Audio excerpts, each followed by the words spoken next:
Greetings folks, do you want to play a build that it will make you feel like a young Steven Seagal in his prime, at the age of 73 years old, powerful enough to destroy your enemies with the sheer weight of your chair, and able to bust dance moves so intimidating that not even tutorial Asmongold can stop you?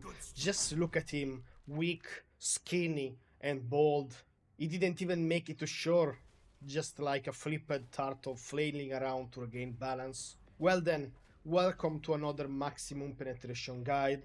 In our previous lessons, we understood the importance of violence and unrestricted access to the subscribe button. In this build, instead, we will focus on the pure warrior experience. This build can be played in the base game and taken in New Game Plus, if so you wish. I'll go through all the gear used, the location, alternative items, perks, and skill allocation during leveling. Let's begin! Okay, let's look at our gear. First of all, the weapon. You can play this build with any two-handed weapon that you want. However, my suggestions are gonna be the Bleed Spear from the end of Act 3. You need to kill all the duelists, do the hidden instance, and then you get this spear. It's really strong, as one of the highest damage, two-handed wise, and most enemies except undead are vulnerable to bleed, so this bonus of 100% damage is up all the time. However, since this is a very late game weapon, you can use an alternative Tygrave Axe. You get this one from doing the Stone Warden questline in Act 3. It's part of the main story when you need to ally with the villages. You just need to go to Ulfur village and you will get this axe anyway. It's also quite strong. Before you get either of these weapons, you can use Iron Light if you want. The bonus is not gonna be up all the time, but it's still good.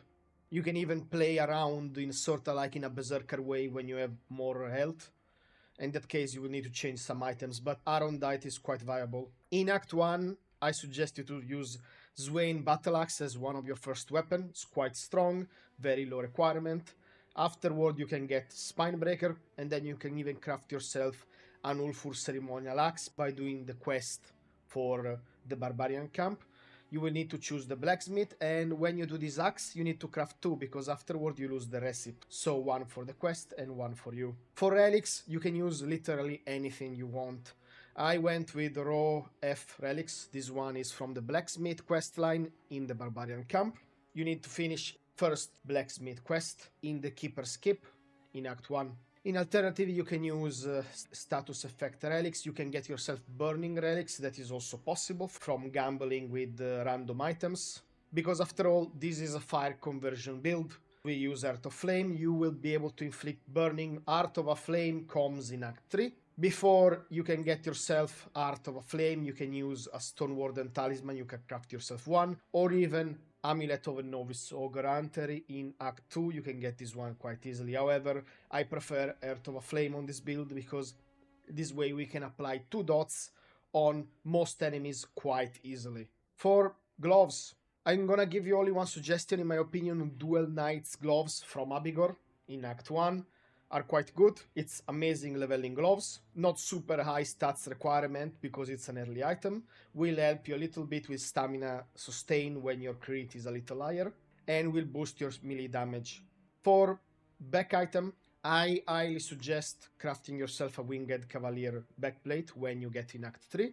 I have the location later in the video, don't worry. If you do not want to craft, you can use Abigor Cape. Do not bother upgrading Dual Knight Cape, it will not give you extra critical chance, same with Winged Cavalier. If you want to upgrade from Dual Knight very late in the crypt of Galahad after you finish the main quest, you can get yourself an Ashen Veil Cloak, it's around there. However, I will still suggest to get a Winged Bat Cavalier because otherwise you will need to change a couple of pieces of gear or put more points in perception, however you like. For helmet, Sir Gawain from Sir Gawain Crypt in Act 2, you need to finish the main story in Act 2 and then you can get yourself this helmet. Two-handed builds have a lot of life leech, the highest among all builds in this game because we heal from our crits and we heal from our normal attacks.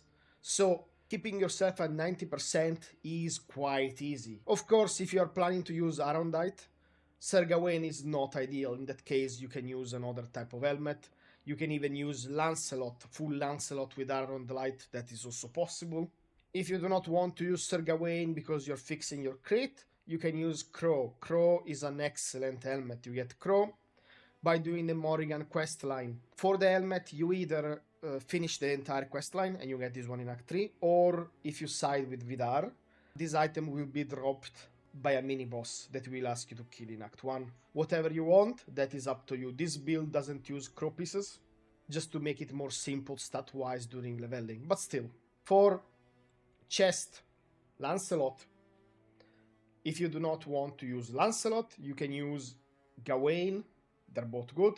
However, upgrades to Lancelot will give you physical damage. Upgrade to Gawain will give you max health.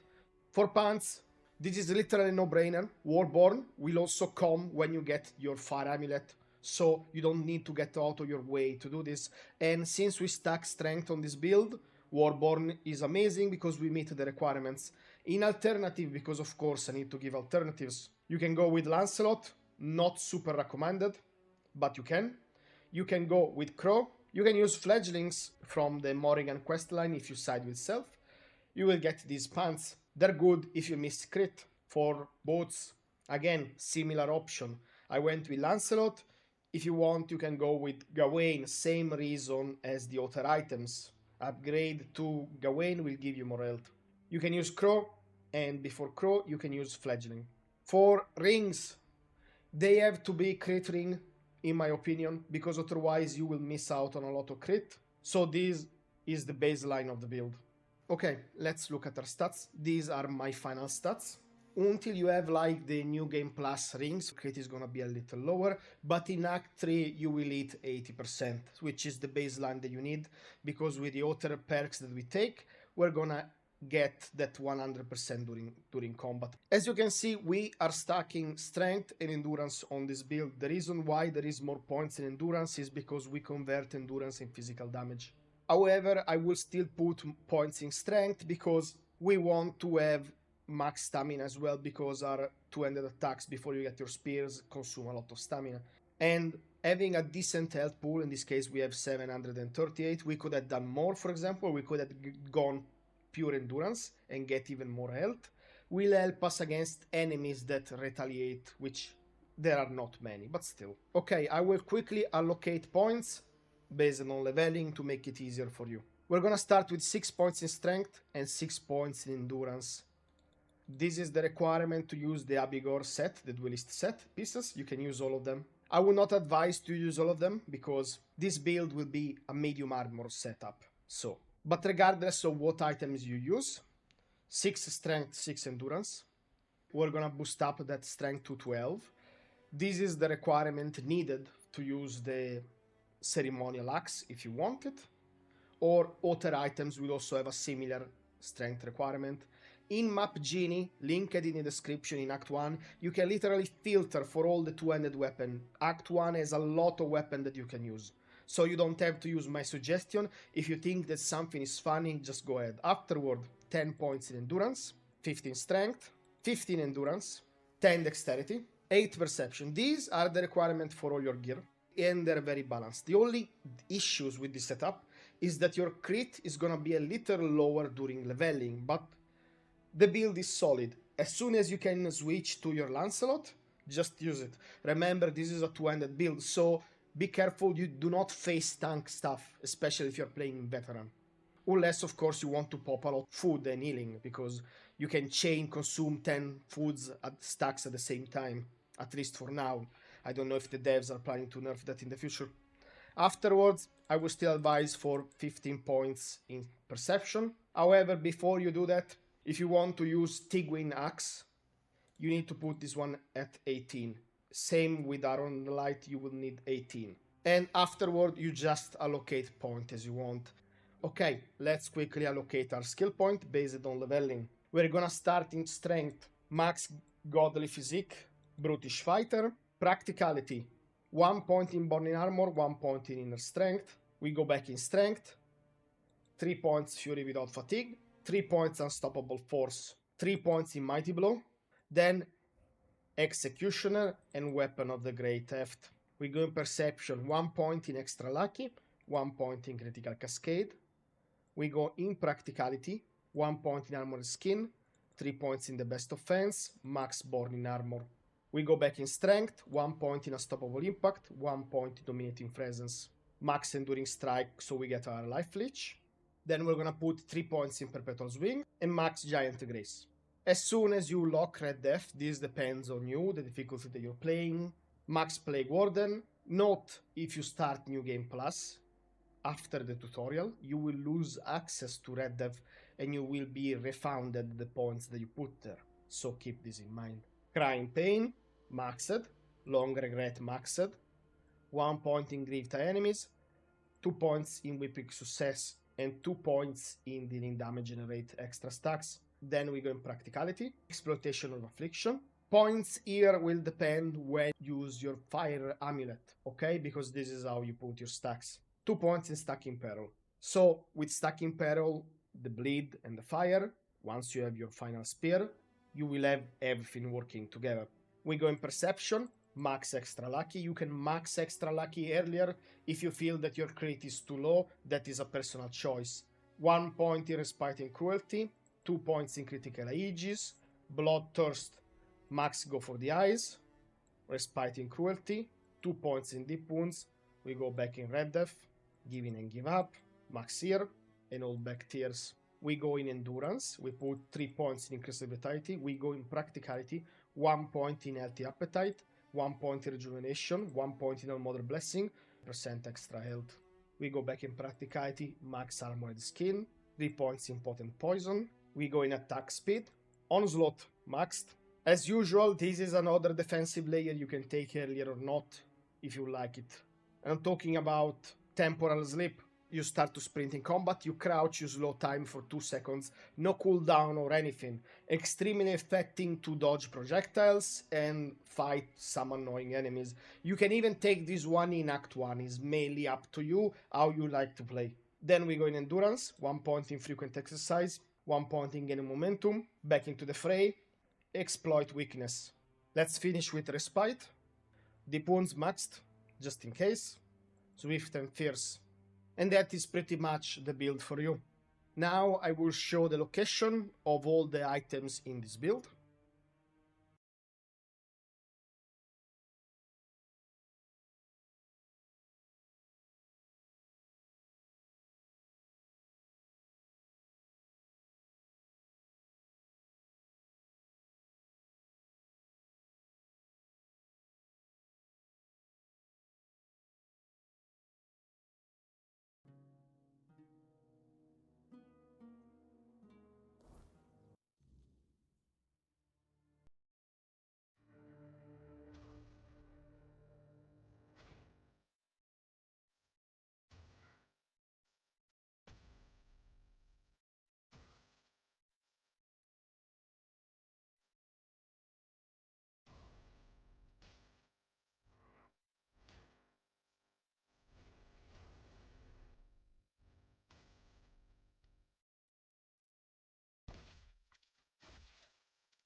So, I, I turn. I hope.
You.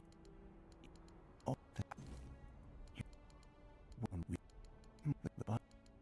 But to think Leon thanked me is.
And that's it.